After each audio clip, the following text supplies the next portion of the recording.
Jawa Barat menjadi provinsi dengan laporan pengaduan etik penyelenggara pemilu terbanyak pada pemilu 2025.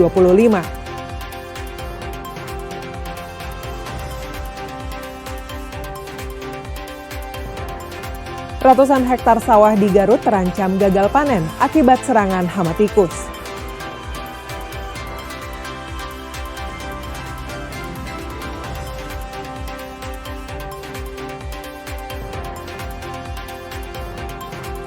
Puluhan anak ular sanca keluar dari gorong-gorong.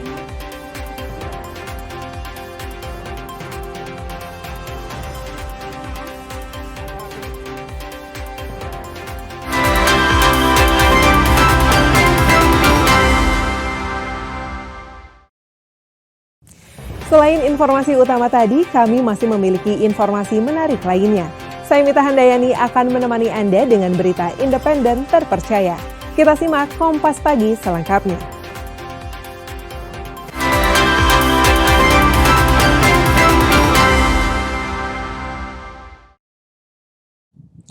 Ratusan hektar sawah di Kecamatan Selaawi, Kabupaten Garut terancam gagal panen akibat serangan hama tikus.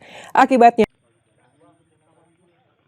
untuk menekan dampak kerugian akibat areal pesawahan terserang hama tikus yang mencapai 100 hektar lebih, Pemkab Garut melalui Dinas Pertanian telah membangun demplot pembasmi hama tikus di 3 desa, yakni Desa Pelita Asih, Selaawi, dan Cigawir, guna meminimalisir serangan hama agar tidak terus meluas. Wilayah Kecamatan Selaawi ini termasuk daerah endemis tikus, di mana kerusakan bisa mencapai 80 hingga 90%, dan dengan adanya program demplot diharapkan dapat mengurangi dampak kerugian. Perbandingannya kalau yang di demplot ini kita menggunakan penanaman jajar legowonya, gitu, menggunakan jajar legowo ini untuk salah satunya mengantisipasi hama tikus tersebut, gitu, dengan di luar percontohan mereka menggunakan tegel, gitunya masih menggunakan tegel. Kita lihat bahwa serangan dengan tikus menggunakan penanaman legowo ini serangannya tidak begitu berat, gitu.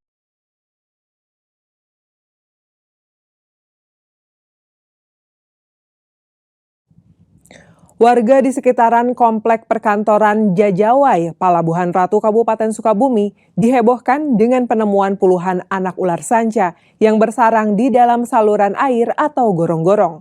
Sebanyak 22 ekor anak ular dievakuasi oleh petugas pemadam kebakaran. Petugas pemadam kebakaran Palabuhan Ratu mengevakuasi anak ular yang bersarang di dalam saluran air atau gorong-gorong di sekitar Komplek Perkantoran Palabuhan Ratu Sukabumi. Sebanyak 22 ekor anak ular sanca ini berhasil dievakuasi petugas damkar usai mendapat laporan dari warga yang sempat menghebohkan karena banyak ular keluar dari gorong-gorong air. Kirain saya di video itu hanya 5 ekor ya, ternyata pas kita kesini sebanyak 22 ekor. Kalau dilihat dari usianya itu sepertinya seperti apa kelihatannya? Usianya kayaknya itu baru menetas ya, karena memang di musim hujan ini kita sering banyak laporan ular karena memang musim hujan waktunya memang jenis hewan ini banyak yang menetas atau berkeliaran di pemukiman. Untuk keselamatan, pihak damkar mengimbau masyarakat agar tidak mengambil tindakan sendiri jika menemukan ular baik yang berbisa maupun tidak. Andris Muhtar, Kompas TV, Sukabumi, Jawa Barat. 22.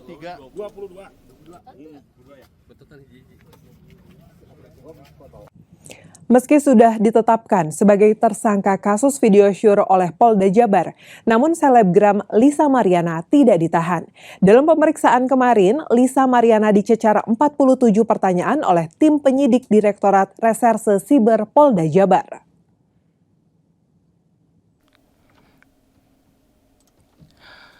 Pemeriksaan terhadap selebgram Lisa Mariana sebagai tersangka kasus video syur telah rampung dilakukan oleh tim penyidik Direktorat Reserse Siber Polda Jawa Barat. Dalam pemeriksaan, Lisa Mariana dicecar sebanyak 47 pertanyaan oleh tim penyidik. Meski sudah ditetapkan sebagai tersangka kasus video syur oleh Polda Jabar, namun selebgram Lisa Mariana tidak ditahan.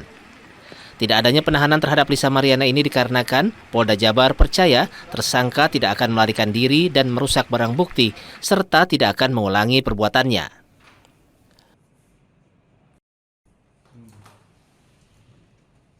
Di mana saudara LM ini sudah selesai dilakukan pemeriksaan di Direktorat Reserse Cyber Polda Jabar. Adapun untuk jumlah pertanyaan yang ditanyakan kepada saudara Lisa ini kurang lebih 47 pertanyaan. Dan pada saat ini yang bersangkutan tidak dilakukan penahanan. Ya. Di sini untuk penyampaian dari penyidik bahwa kepentingan pemeriksaan sudah selesai dan pemeriksaan sudah terpenuhi. Ya, semua pemeriksaan sudah terpenuhi.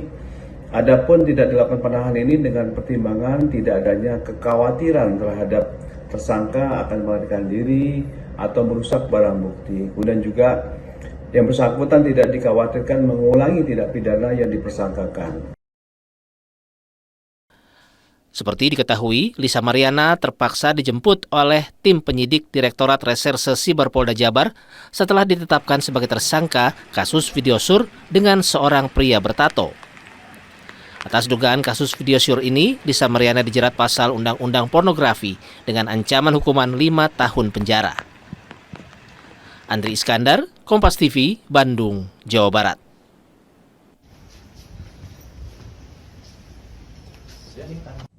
Dewan Kehormatan Penyelenggara Pemilu Republik Indonesia mencatat, Jawa Barat menjadi provinsi dengan laporan pengaduan etik penyelenggaraan pemilu terbanyak pada pemilu 2025.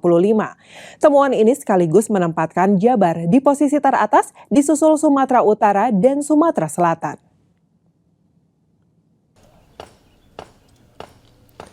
Tingginya angka pengaduan di Jawa Barat bukan hanya soal kuantitas, tetapi juga kualitas pelanggarannya yang dinilai cukup serius. Dewan Kehormatan Penyelenggara Pemilu Republik Indonesia menyebutkan salah satu pelanggaran berat yang menjadi sorotan adalah pergeseran suara yang ditemukan terjadi di sejumlah kabupaten dan kota di Jawa Barat. DKPP menilai praktik ini termasuk kategori berat karena berpotensi mengubah hasil pemilu dan merusak kepercayaan publik terhadap proses demokrasi. Selain Jawa Barat, Sumatera Utara dan Sumatera Selatan juga mencatat jumlah aduan yang cukup tinggi. Dan saat ini tengah dalam proses pemeriksaan etik lebih lanjut oleh DKPP. Tadi jelas data yang disampaikan Bu Dewi dari jumlah teradu ya. Pengaduan yang terbesar per provinsi adalah Jawa Barat. Kemudian disusul Papua Induk, kemudian Sumatera Utara, Sumatera Selatan, kalau 4 besar. Mengapa Jawa Barat? Saya secara ilmiah belum bisa menjawab. Karena sekarang sedang dilakukan penelitian secara intens, yaitu penelitian indeks kepatuhan etik penyelenggara pemilu, dan baru selesai nanti bulan Januari. Rata-rata di Jawa Barat itu selain jumlah, juga kualitas pelanggarannya juga lumayan tinggi. DKPP saat ini sedang melakukan kajian mendalam untuk penyusunan indeks kepatuhan etik penyelenggara pemilu.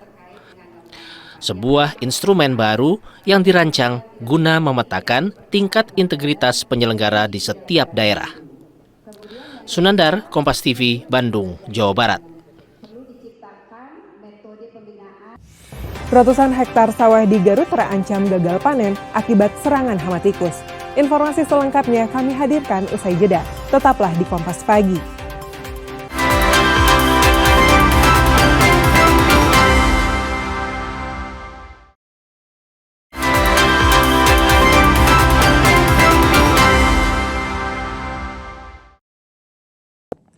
Dalam upaya meningkatkan kesiapsiagaan bencana, Pangdam 3 Siliwangi Maijen TNI Kosasih menyerahkan bantuan berupa rescue boat kepada pemerintah Provinsi Jawa Barat. Bantuan rescue boat merupakan karya anak bangsa asal Bandung.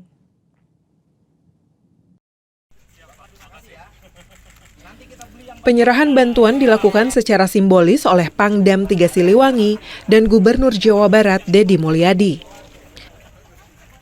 Sebanyak 8 unit rescue boat yang merupakan karya anak bangsa asal Bandung dirancang khusus untuk operasi penyelamatan saat banjir maupun situasi darurat di wilayah rawan bencana.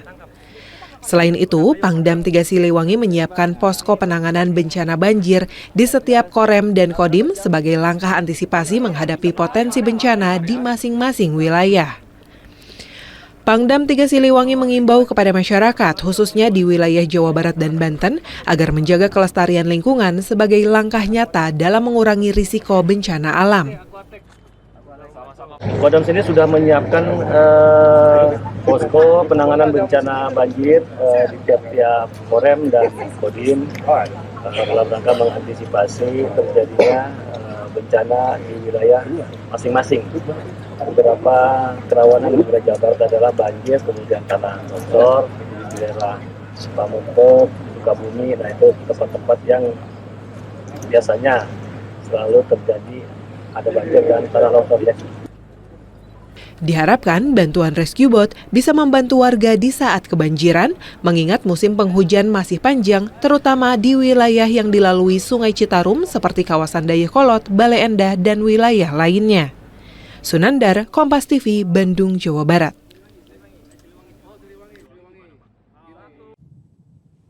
Sejumlah pelajar dan mahasiswa di Kota Bandung mengikuti edukasi kebencanaan gempa bumi dan bantuan hidup dasar. Kegiatan ini digelar oleh relawan Yayasan Pelita Insani bekerja sama dengan Badan Penanggulangan Bencana Daerah Jawa Barat atau BPBD Kota Bandung.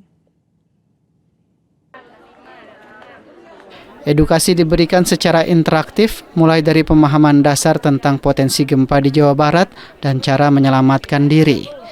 Para peserta dari pelajar dan mahasiswa terlihat antusias mengikuti praktek bantuan hidup dasar pernapasan yang dipandu oleh relawan dan dokter dari Rumah Sakit Paru Rotin Sulu.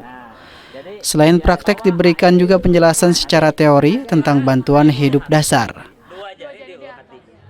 Ya, kita bentuk ini adalah yayasan kemanusiaan tentang kebencanaan. Kebencanaan ini kita bentuk tuh sebelum terjadi bencana, kita ada pendidikan edukasi terutama ke SMP dan SMA serta mahasiswa. Tapi kita juga ada beberapa relawan yang sudah biasa pada saat bencana. Mereka juga bisa melakukan bantuan, dan juga after terjadi bencana itu kita ada beberapa dokter yang bisa fisik ataupun mental, itu kita sudah terbentuk. BPBD Jawa Barat dan Kota Bandung juga memperkenalkan berbagai alat mitigasi bencana serta memberikan pemahaman kebencanaan kepada peserta. Upaya ini dianggap penting mengingat Bandung berada di wilayah rawan gempa. Khususnya untuk gempa itu memang sangat penting sekali karena kalau terjadi gempa itu tidak ada yang bisa menyelamatkan. Yang bisa menyelamatkan itu adalah diri sendiri, gitu. Khususnya itu untuk gempa. Tapi khususnya untuk bencana yang seperti banjir, longsor itu juga memang sangat penting karena yang sekarang sedang terjadi di Sumatera dan Aceh itu pentingnya mitigasi sebelum terjadi apa yang harus dilakukan. Melalui kegiatan ini, para relawan berharap kesadaran dan kesiapsiagaan bencana dapat tumbuh sejak usia muda, sehingga ketika gempa terjadi, masyarakat mampu mengambil tindakan cepat yang dapat menyelamatkan jiwa. Edukasi kebencanaan seperti ini diharapkan terus diperluas ke sekolah-sekolah dan kampus lainnya di Jawa Barat, sebagai bentuk nyata kepedulian dan kesiapan menghadapi potensi bencana. Sunandar, Kompas TV, Bandung, Jawa Barat.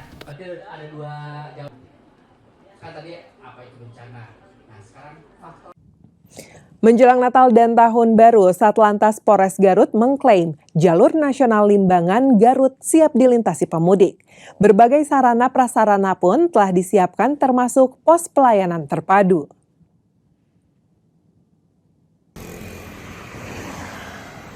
Tak hanya pengecekan jalan di sepanjang jalur nasional Limbangan yang menghubungkan Garut, Tasikmalaya, dan Jawa Tengah. Beragam persiapan pun telah dilakukan mulai dari kesiapan pos pelayanan terpadu, persiapan kanalisasi, juga penyiapan barrier untuk mengantisipasi kepadatan kendaraan di jalur ini. Sepanjang 29 km mulai dari Limbangan hingga Malangbong terdapat beberapa titik trouble spot, yakni aktivitas Pasar Limbangan, Pasar Lewo, Pasar Bandrek, dan lainnya. KBO Satlantas Polres Garut Ibtu Priyo Sambodo bilang, berbagai persiapan pun telah dilakukan menyangkut sarana prasarana agar pelaksanaan pengamanan Natal dan Tahun Baru nanti berjalan lancar. Tentunya kami di Forum Lalu Lintas ini bergabung dengan seluruh stakeholder terkait dari SKPD dan pihak terkait untuk nanti mempersiapkan kegiatan pengamanan Natal dan Tahun Baru 2025 dan 2006. Dan tentunya kegiatan ini sangat positif guna memperlihatkan bahwa kesiapan Kabupaten Garut dan Polres Garut untuk mengamankan kegiatan pengamanan Natal dan Tahun Baru ini, dan di Kabupaten akan membantu penyiapan sarpras, sarana prasarana berikut barier guna nanti kita akan laksanakan kanalisasi dengan harapan di beberapa titik trouble spot tersebut masyarakat yang akan melaksanakan penyeberangan jalan maupun angkutan umum dapat kita kondisikan dengan. Seminar Natal Nasional 2025 resmi dibuka di Unpar Bandung. Sebagai bagian dari rangkaian Natal, panitia juga mengalokasikan dana bantuan pendidikan sebesar 10 miliar rupiah dibagikan kepada 1.000 siswa, termasuk 10.000 paket sembako untuk wilayah terdampak bencana. Mengusung tema Allah hadir untuk menyelamatkan keluarga, acara ini dibuka oleh Marwarar Sirait, Ketua Umum Panitia Natal Nasional 2025 di Universitas Katolik Parahyangan Bandung. Marwarar Sirait menegaskan, momentum Natal menjadi ajakan untuk menghadirkan kasih, kebaikan, dan kepedulian bagi sesama, khususnya keluarga yang membutuhkan. Dalam acara ini juga ditampilkan bantuan sosial dari Panitia Natal Nasional 2025 senilai 10 miliar rupiah ke berbagai daerah, termasuk 10.000 paket sembako dan dapur umum untuk wilayah terdampak bencana. Dan kita sudah memberikan bantuan sosial, bantuan ya sudah turun, tadi sudah saya lihat videonya, di Aceh kita sudah juga turun, di Sumatera Barat, kemudian di Tapal di Tengah, kemudian juga di Medan, kemudian juga di Jawa Timur di Semeru. Jadi ya kami diingatkan terus sama pimpinan-pimpinan umat ya, dari KWI khususnya Romo, dari PGI, Ketua PGI Pak Jeki. Koordinator Seminar Nasional Profesor Binsar Pakpahan menyebutkan bahwa penegasan tema keluarga menjadi dasar utama dalam perayaan Natal tahun ini. Kita ambil tema soal keluarga karena salah satu krisis yang terjadi di tengah-tengah bangsa Indonesia banyak bermuara di keluarga. Dan kita percaya bahwa salah satu cara untuk menyelesaikan dan membangun bangsa dimulai dari penguatan nilai-nilai keluarga. Dan itu yang membuat mengapa Natal tahun ini betul-betul percaya bahwa krisis itu lahir dan menguatkan keluarga-keluarga yang ada. Dan ketika keluarga kuat, maka bangsa, negara, gereja akan menjadi semakin kuat. Seminar ini menjadi bagian dari agenda nasional yang juga meliputi aksi sosial, bantuan bencana, perbaikan gereja, hingga beasiswa. Selanjutnya, acara Seminar Natal Nasional akan dilaksanakan di Medan, Manado, Palangkaraya, Ruteng, Ambon, Merauke, dan berakhir di Jakarta pada 5 Januari 2026 mendatang. Tim Liputan Kompas TV, Bandung, Jawa Barat.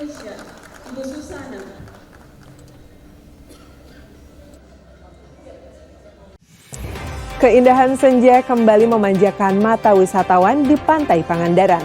Informasinya sesaat lagi, tetaplah di Kompas Pagi.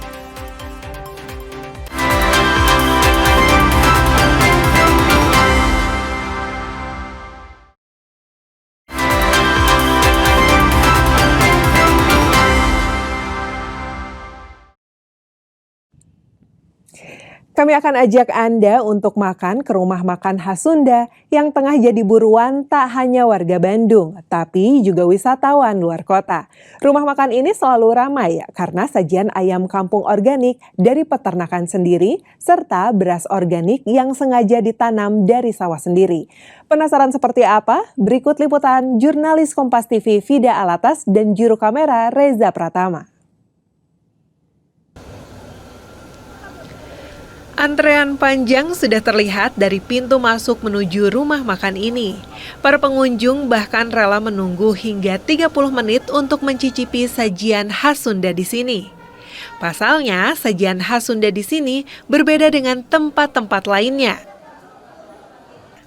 Pemilik sengaja beternak ayam kampung sendiri dan memiliki sawah sendiri untuk bahan baku berasnya. Itu semua dilakukan untuk memastikan bahan-bahan yang digunakan sehat tanpa terpapar bahan kimia tambahan yang saat ini banyak dipakai untuk produksi beras dan peternakan. Tentunya bahan baku yang baik itu harusnya bahan baku yang sehat juga. Contohnya tadi misalnya ayam. Ayam itu untuk enak nggak semena-mena ayam gitu, tapi tadi kita lihat gitu ya, kita pastikan itu tidak disuntik hormon dan antibiotik. Sama tadi beras, untuk berasnya enak, pulen, rasanya, aromanya itu perfect gitu. Itu mesti dari awal juga itu pastinya tidak menggunakan bahan-bahan kimia secara pestisida dan nutrisinya juga bukan kimia. Proses pengolahan berasnya pun khusus, gabah padi yang baru dipanen digiling dadakan sebelum dimasak. Proses memasaknya pun menggunakan teknik memasak khas Sunda yang sudah jarang ditemui. Di mana setelah nasi matang selanjutnya proses ngakel dilakukan di wadah kayu besar. Ini adalah tahap akhir dari proses menanak nasi tradisional. Hasilnya, nasi dijamin menjadi lebih pulen. Yang jadi menu utama di sini tentu ayam kampungnya. Selain organik, ayam kampung ini juga dipilih yang masih berusia tak lebih dari 3 bulan. Sehingga bumbu-bumbu racikan yang digunakan sangat meresap dan dagingnya pun empuk. Sebetulnya kalau Pira iya juga gitu ya. Penasaran iya juga. Cuman kalau lihat menunya gitu ya. Ya jadi tertarik karena di sini nasi kayaknya ake. Khas Sunda. Terus nasinya juga nasi ake, bakakaknya ayam kampung tadi, dan semuanya yang sudah kita makan itu ternyata ini buktinya habis.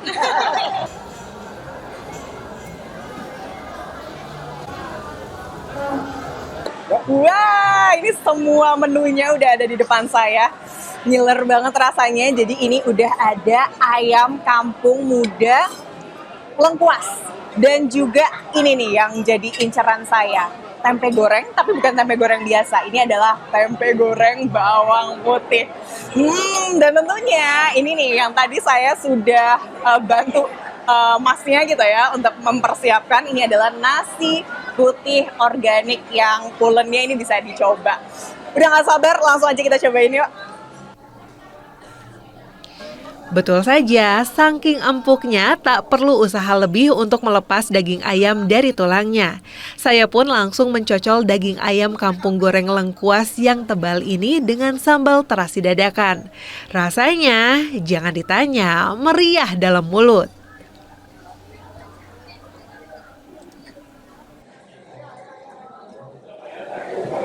Aduh, sedap banget. Emang paling pas kalau udah makan Sunda-Sundaan yang pedes, diminumnya pakai teh panas tawar. Tadi saya udah cobain semuanya enak sekali, apalagi ayam kampung muda goreng lengkuas. Mantap banget. Jadi kalau Anda yang mau cobain semuanya yang ada di sini, bisa langsung aja ke rumah makan Abah Harja yang ada di kawasan Halimun, Kota Bandung. Dari Bandung, Jawa Barat, Fida Latas, Reza Pratama melaporkan. Saya mau lanjut makan.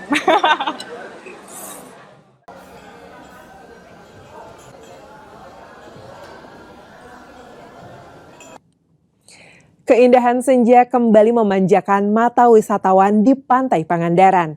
Cahaya jingga yang perlahan tenggelam di ufuk barat menjadi momen yang selalu ditunggu-tunggu para pengunjung.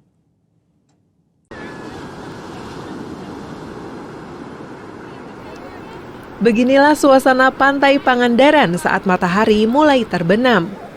Semburan warna oranye menyapu langit berpadu dengan deburan ombak yang tenang. Banyak wisatawan yang sengaja datang sore hari demi menikmati panorama sunset yang menjadi daya tarik utama pantai ini. Beberapa pengunjung bersama keluarga ataupun sahabat tampak mengabadikan momen dengan kamera ponsel, bahkan ada yang duduk santai di bibir pantai menikmati hembusan angin laut. Bagi mereka, menikmati sunset di Pangandaran bukan hanya tentang pemandangan yang indah, tetapi juga cara melepas penat dari rutinitas sehari-hari. Kan udah nggak terlalu panas, cuacanya juga udah agak enak ya ketimbang tadi masih panas. Kalau lihat sunset itu enaknya emang sore-sore kayak gini. Kalau di Pantai Barat kan emang sunsetnya itu pemandangannya gitu. Ini kenapa memilih ke Pangandaran, Lura? Oh, Pangandaran tuh udah jadi destinasi wisata semua warga Jawa Barat ya. Kayaknya kalau belum ke Pangandaran tuh ada yang kurang gitu. Jadi emang favorit juga untuk Pangandaran. Bahkan sejumlah wisatawan dari Bandung mengaku rela jauh menempuh perjalanan 200 km lebih, memakan waktu 5 hingga 6 jam untuk sampai ke Pantai Pangandaran. Kali ini kami sedang menikmati sunset di Pangandaran. Yang sebenarnya Pangandaran itu apa ya? Pantai paling bagus mungkin ya di Jawa Barat. Sebenarnya Pangandaran tuh tempat liburan keluarga yang paling cocok, bukan dari sekedar melihat sunset, tapi sunrise juga sangat baik, sangat cocok. Kenapa memilih ke pantai ini, Pantai Barat? Nyari sunset sih, tapi saya hari ini mendung, jadi kurang puas lihat sunset. Dengan suasana alam yang menenangkan, senja di Pantai Pangandaran selalu mencuri perhatian wisatawan. Menjadi momen sederhana namun penuh kehangatan bagi siapa saja yang hadir menikmati indahnya pergantian hari. Tim Liputan Kompas TV, Pangandaran, Jawa Barat. Pantai Pangandaran bukan hanya terkenal dengan keindahan alamnya. Daerah ini juga menjadi salah satu penghasil ikan terbesar di Jawa Barat. Dan belum lengkap rasanya berkunjung ke Pangandaran tanpa membeli oleh-oleh asin jambal roti.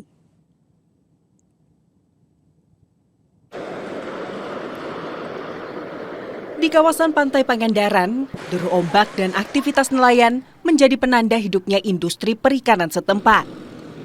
Asin jambal roti menjadi produk andalan. Terkenal dengan kualitas rasa yang gurih dan tekstur yang masih segar. Setiap akhir pekan, lokasi ini ramai didatangi wisatawan. Banyak yang menjadikan asin jambal roti sebagai oleh-oleh wajib saat pulang dari Pangandaran. Salah satu wisatawan dari Bandung mengaku setiap berkunjung ke Pantai Pangandaran, dirinya selalu menyempatkan membeli oleh-oleh asin jambal. Kalau ke Pangandaran nggak jajan asin jambal itu kayaknya kurang pas gitu kan, kurang komplit. Jadi khasnya kita ke Pangandaran itu oleh-oleh buat orang di rumah itu ya ikan jambal, ikan asin gitu. Kalau untuk harganya sendiri gimana? Harganya sih relatif murah ya gitu, karena mungkin di sini langsung ke nelayannya yang langsung mereka jualan, jadi nggak lewat tangan-tangan lagi. Jadi harganya kalau menurut saya cukup affordable gitu. Sengaja kalau ke Pangandaran wajib lah beli jambal roti. Ini ya Bu ya? Beli berapa kilo kan? Saya 1 kilo. 1 kilo. Sama tulang jambalnya. Mengingat wisatawan ramai hanya di momen liburan, pedagang ikan jambal terus berinovasi. Mereka memanfaatkan media sosial untuk promosi dan penjualan online. Dengan cara ini, penjualan asin jambal tetap stabil. Bahkan, rata-rata para pedagang mengaku dapat menjual hingga 100 kg per hari, baik secara online maupun offline. Kalau online sih mulainya dari aku kuliah ya, 2017. Cuma dulu dapat satu pelanggan aja susah banget dulu. Nah, maju-majunya di online tuh setelah 2023 kemarin. Meledaklah viral di TikTok. Dari situ orderan terus. Yang dulunya 1 bulan sekarang alhamdulillah 1 bulan bisa lebih dari 1.000 res. Dengan kualitas yang terjaga dan strategi penjualan yang adaptif, asin jambal Pangandaran tetap menjadi primadona, baik bagi wisatawan maupun pelanggan dari berbagai daerah. Tim Liputan, Kompas TV, Pangandaran, Jawa Barat.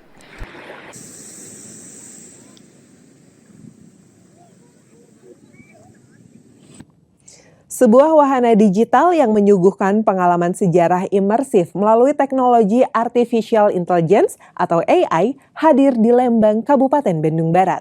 Dalam episode perdananya, Museum Lotus mengangkat tema Konferensi Asia Afrika 1955, salah satu peristiwa diplomasi terbesar yang pernah berlangsung di Indonesia.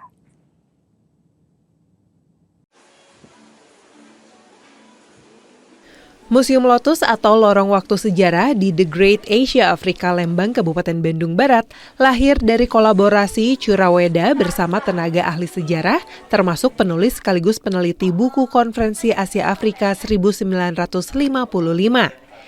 Melalui mini teater 3 layar trapezoidal, pengunjung diajak merasakan atmosfer konferensi seolah hadir langsung di ruang sidang bersejarah. Selain menonton film, pengunjung juga dapat menikmati fasilitas interaktif seperti AI Generative Painting, ruang tunggu dengan berbagai informasi sejarah, serta berfoto bersama avatar AI tokoh konferensi Asia Afrika. Sensasinya seperti beneran ya, ada di samping saya, kebetulan saya foto di sebelahnya gitu. Karena ada AI, jadi terasa lebih nyata aja gitu kelihatannya. Kehadiran Museum Lotus ini diharapkan dapat menumbuhkan minat terhadap literasi sejarah, memperkaya wisata edukasi, serta menjadi contoh pemanfaatan teknologi AI dalam pelestarian nilai-nilai sejarah. Sedang berkembang dan penggunaannya itu belum ada pakem yang jelas. Jadi di sini kita menggunakan ethical AI sehingga AI bisa digunakan secara maksimal dengan lebih positif. Bisa untuk belajar dan mengetahui tentang sejarah lebih maksimal dan lebih menarik juga pastinya. Nah, gimana? Tertarik dengan wahana baru di The Great Asia Africa? Selain bisa menjadi alternatif berlibur di akhir pekan atau tahun baru, namun tetap mendapatkan pengetahuan dan informasi baru. Ahmad Fadlilah, Kompas TV, Kabupaten Bandung Barat, Jawa Barat.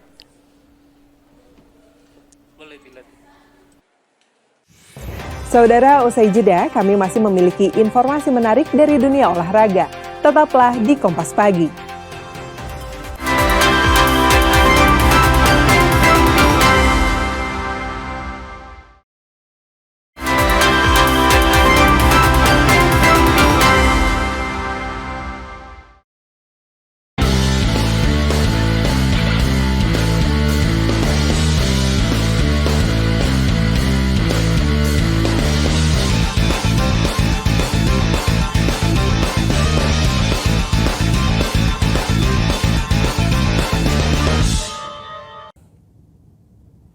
Spekulasi nama calon pelatih Timnas Garuda terus bermunculan.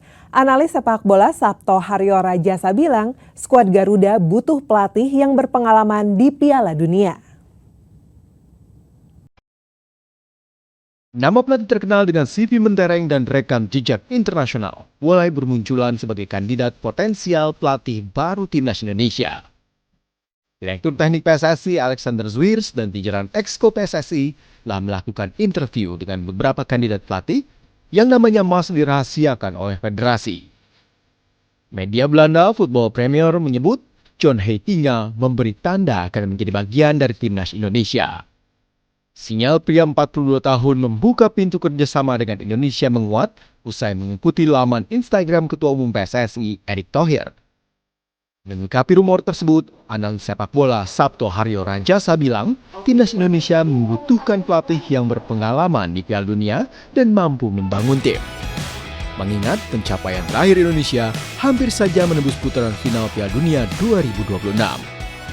PR minimum saya adalah pelatih yang pernah menangani timnas di Piala Dunia atau pernah meloloskan sebuah tim ke Piala Dunia. Akan menjadi bonus kalau dia mengerti kawasan Asia. Karena kita tahu dalam sejarahnya pelatih-pelatih yang tahu kawasan pasti tahu know-how-nya seperti apa untuk bisa ngebawa tim ini seperti apa. Di sisi lain, Valentino Simanjuntak bilang siapapun pelatihnya, PSSI wajib menghormati kontrak dan memberikan waktu yang cukup bagi juru taktik anyar untuk meramu Timnas Indonesia hingga menemukan potensi terbaiknya. Saya Sebenarnya nggak peduli dia Eropa atau Asia sih, karena yang paling penting adalah pada saat dia presentasi sebenarnya grand design, blueprint apa yang dia bisa tawarkan pada saat di pitching. Menurut saya siapapun nanti yang diambil, kalau justru dari federasi yang tidak bisa konsisten untuk mempekerjakan pelatih ini sesuai dengan kontrak, ya akan jadi presiden buruk terus. Kini publik sepak bola tanah air masih menanti keputusan Exco PSSI pasca interview yang dilakukan di benua biru. Agenda terdekat, timnas Indonesia akan turun di FIFA Series dan Piala AFF tahun depan. Reminta Niken Junaidi Saputra, Kompas TV, Jakarta.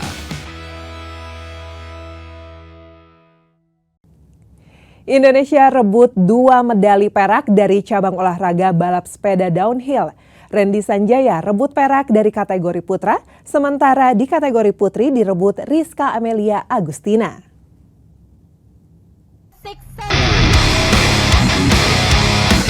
Digelar di Khao Keo Open Zoo, tuan rumah Thailand rebut medali emas perdana pada SEA Games cabang olahraga balap sepeda downhill.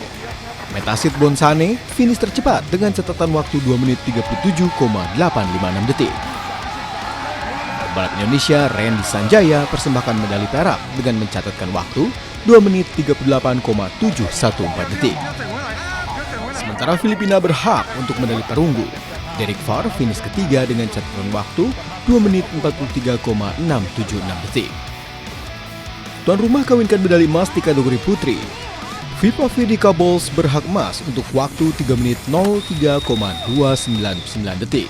Serupa Thailand, Indonesia juga kawinkan medali perak atas nama Rizka Amelia Agustina.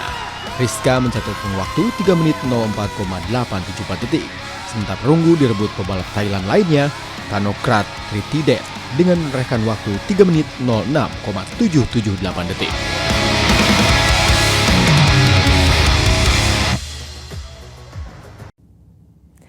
Malam penganugerahan dan apresiasi bagi insan olahraga Indonesia bergulir pada 18 Desember 2025.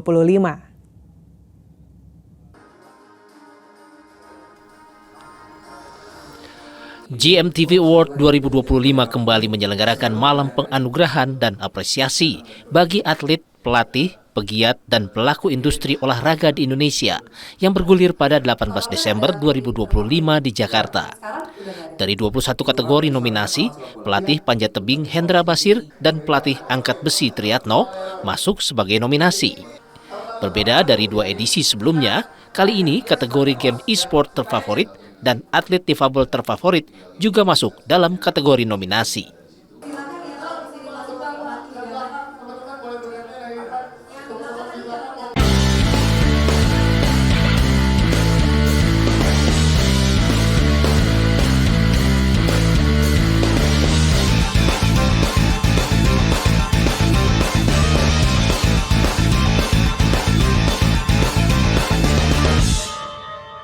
Wakil Wali Kota Bandung dan seorang anggota DPRD ditetapkan sebagai tersangka.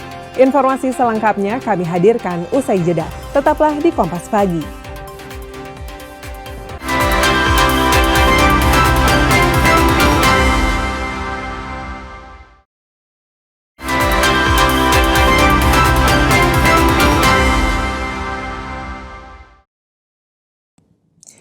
Kejaksaan Negeri Bandung secara resmi menetapkan Wakil Wali Kota Bandung Erwin sebagai tersangka kasus korupsi di lingkungan Pemkot Bandung. Selain Erwin, Kejari juga menetapkan anggota DPRD Kota Bandung, Rendiana Awangga, sebagai tersangka dalam kasus ini.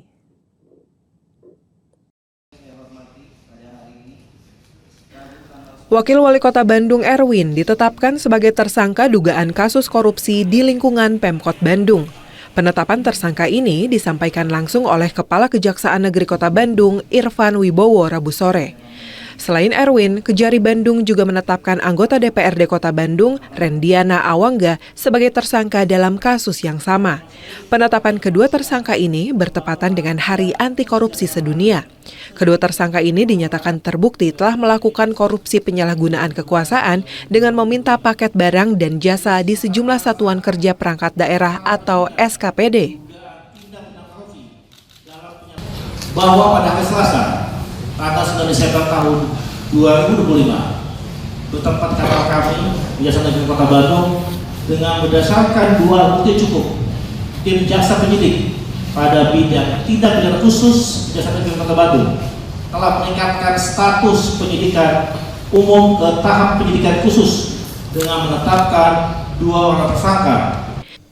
Meski sudah ditetapkan sebagai tersangka, namun keduanya belum dilakukan penahanan. Kejari masih menunggu keputusan dari Menteri Dalam Negeri.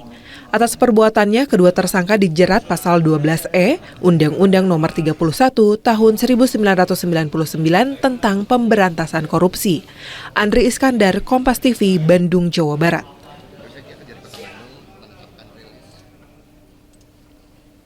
Mantan Kepala Dinas Kepemudaan Olahraga dan Pariwisata Kota Sukabumi berinisial TCN ditangkap penyidik Kejaksaan Negeri Kota Sukabumi. TCN ditetapkan sebagai tersangka dalam kasus dugaan tindak pidana korupsi penggelapan uang retribusi di pemandian air panas Cikundul dan kolam renang Rengganis tahun anggaran 2023-2024.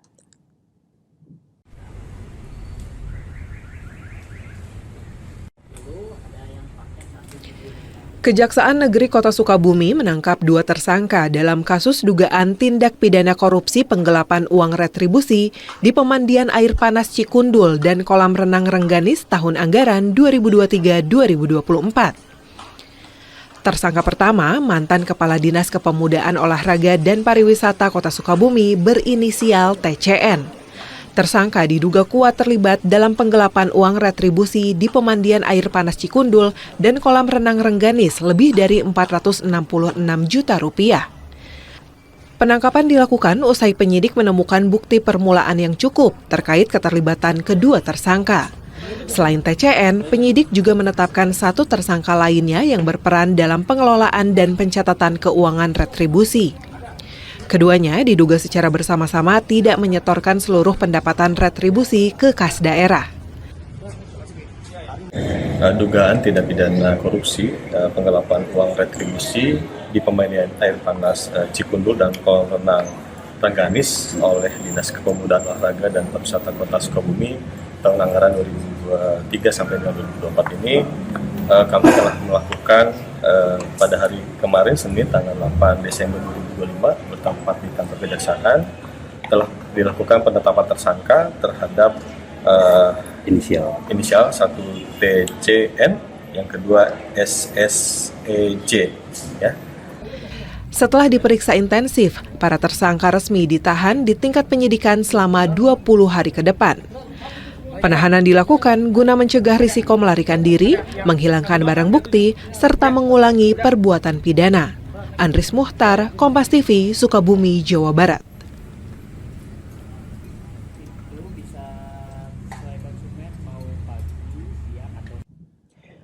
Warga di sekitaran Komplek Perkantoran Jajawai, Palabuhan Ratu, Kabupaten Sukabumi, dihebohkan dengan penemuan puluhan anak ular sanca yang bersarang di dalam saluran air atau gorong-gorong. Sebanyak 22 ekor anak ular dievakuasi oleh petugas pemadam kebakaran. Petugas pemadam kebakaran Palabuhan Ratu mengevakuasi anak ular yang bersarang di dalam saluran air atau gorong-gorong di sekitar Komplek Perkantoran Palabuhan Ratu Sukabumi. Sebanyak 22 ekor anak ular sanca ini berhasil dievakuasi petugas damkar usai mendapat laporan dari warga yang sempat menghebohkan karena banyak ular keluar dari gorong-gorong air. Kirain saya di video itu hanya 5 ekor ya, ternyata pas kita kesini sebanyak 22 ekor. Kalau dilihat dari usianya itu sepertinya seperti apa kelihatannya? Usianya kayaknya itu baru menetas ya, karena memang di musim hujan ini kita sering banyak laporan ular karena memang musim hujan waktunya memang lewat ini banyak yang menetas atau berkeliaran di pemukiman. Untuk keselamatan, pihak damkar mengimbau masyarakat agar tidak mengambil tindakan sendiri jika menemukan ular baik yang berbisa maupun tidak. Andris Muhtar, Kompas TV, Sukabumi, Jawa Barat.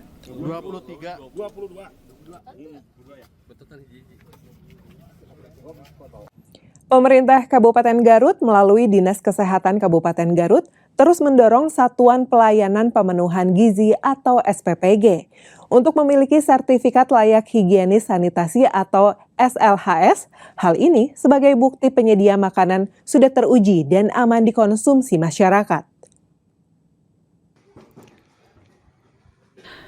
Dari total 283 satuan pelayanan pemenuhan gizi atau SPPG yang telah beroperasi yang tersebar di sejumlah kecamatan di Kabupaten Garut, baru 79 SPPG yang memiliki LSHS. Padahal semua SPPG harus memiliki standar dalam tata kelola seperti kesehatan dan kebersihan makanan yang harus terjamin yang dibuktikan dengan SLHS. Sertifikat bisa diperoleh setelah SPPG mengoperasikan dapur dan sajian makanannya. Kemudian oleh tim dari Dinas Kesehatan Garut dilakukan pemeriksaan, mulai dari sampel makanan juga alat masak. Sertifikat yang SLHS yang sudah terbit sebanyak 79 SPPG, yang lain sedang dalam proses karena memang itu tahapannya cukup panjang dan persyaratannya banyak. Tapi mereka sudah masuk semua, prinsipnya kan itu sudah masuk dan sedang dalam tahap verifikasi.